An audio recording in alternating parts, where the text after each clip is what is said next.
ازيكم عاملين ايه؟ يا رب تكونوا بخير. معاكم دودي من قناة كل بسيط مع دودي. النهارده بقى عملت 24 كوب كيك من بيضة واحدة بس، ومن غير لبن، وبربع كوباية زيت. تخيلوا الجمال ده كله معمول ببيضة واحدة ومن غير لبن. الكيكة طرية جدا وهشة، مش قادرة اقول لكم حلوة قد ايه، لازم تجربوا بنفسكم. وعملنا كمان كريم شانتيه، وقايلة لك برضو على تريكة كده عشان الكريم شانتيه بتاعك يبقى متماسك، حتى لو مش هتسيبيه في التلاجة، ويبقى معاكي زي بتاع المحلات كمان واحسن. كل ده هيلاقولك بالفيديو. وما تنسوش بقى لو عجبكم الفيديو تعملوا لايك وشير واشتراك في القناه وتفعيل الجرس عشان يوصلكوا اشعار بكل حاجه جديده بنعملها. حاجه في المقادير: كوبايه من السكر، انا شايفه ان الكوبايه يعني مناسبه جدا، عايزه انت بقى تزودي السكر بقى براحتك. ومعايا هنا كوبايه ونص من الدقيق، كوبايه ونص من الدقيق، وحوالي ربع كوبايه من النشا، وربع كوبايه من الكاكاو، يعني معلقتين كبار نشا ومعلقتين كبار كاكاو. ومعايا بيضه واحده، وربع كوبايه من الزيت، ومعايا معلقه كبيره من الخل طبعا عشان الزفاره، لو عندك فانيليا مفيش مشكله. ومعايا كيس من البيكنج باودر، ومعلقه صغيره من البيكنج صودا. بس كده، هي دي كل المقادير بتاعتها. طبعا البيكنج صودا مهم جدا جدا بالنسبه لاي كيكه، كيكه شوكولاته.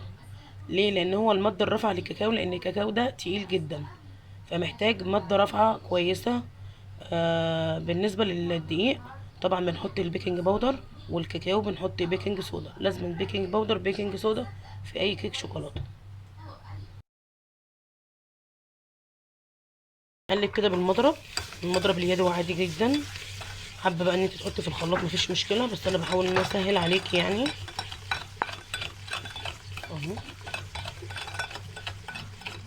لازم ندوب السكر مع السمنه، مع اسفه، لازم ندوب السكر مع الزيت مع البيضه كده كويس. اهو شكل الخليط بعد ما دوبناه.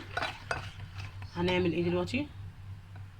لازم ندخل بقى المواد الجافه دي كلها مع بعض، الدقيق مع النشا مع الكاكاو.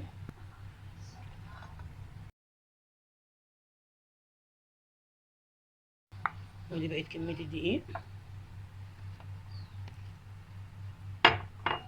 نحط عليها بقى كيس البيكنج باودر، كيس كامل. هندخل برضو كاكاو عشان بيبقى فيه حبيبات كده.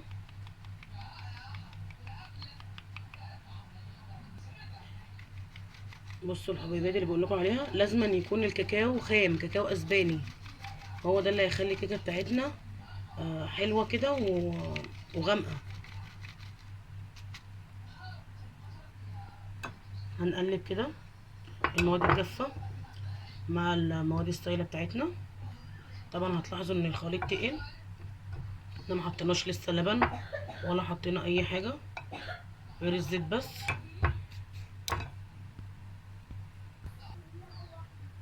شايفين طبعا الخليط معانا جف ازاي. هنعمل ايه؟ هنحط بقى كوبايه ميه بتغلي، لازم أن تكون بتغلي جايه من على النار.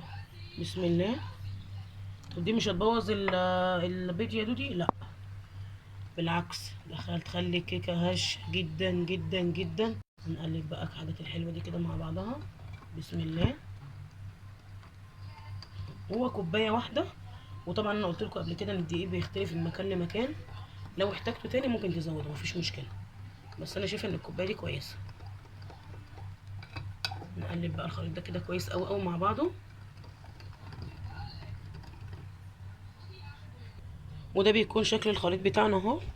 انتي طبعا هتبتدي بنص كوبايه ميه سخنه الاول، عشان طبعا انا قلت لك ان الدقيق بيختلف. هتبتدي تحطي نص كوبايه، ولو عوزتي تحطي. وده بيكون شكلها اهو. بصوا انا مش مليت الورق قوي عشان طبعا لسه هيعلى. بالنسبه بقى للتسويه لازم يدخله على درجه حراره 180، يعني اول ما اخلص الكيكه قبل ما اصب اشغل الفرن على درجه حراره عاليه جدا. والكب كيك غير الكيك بياخد وقت، ما بياخدش وقت في الفرن خالص. طبعا انت بقى مش حابه تحطي في صواني الكب كيك دي، ممكن تحطي في صينيه عاديه مدوره يعني، مقاس 18 مقاس 16 مفيش اي مشكله. هسويها بقى وارجع لكم. وده بيكون شكلها لما خرجت من الفرن. مهم. بصوا طريه ازاي، اسفنجي. قادره اقول لكم حلوه قد ايه. طبعا احنا لازم نسيبها تبرد تماما تماما قبل ما نحاول ان احنا نزينها باي حاجه. ماشي، انا هزينها بكريم شانتيه. حابه انت تسيبها كده مفيش اي مشكله. هسيبها تبرد بقى وتعالى نعمل مع بعض بقى كريم شانتيه سهل.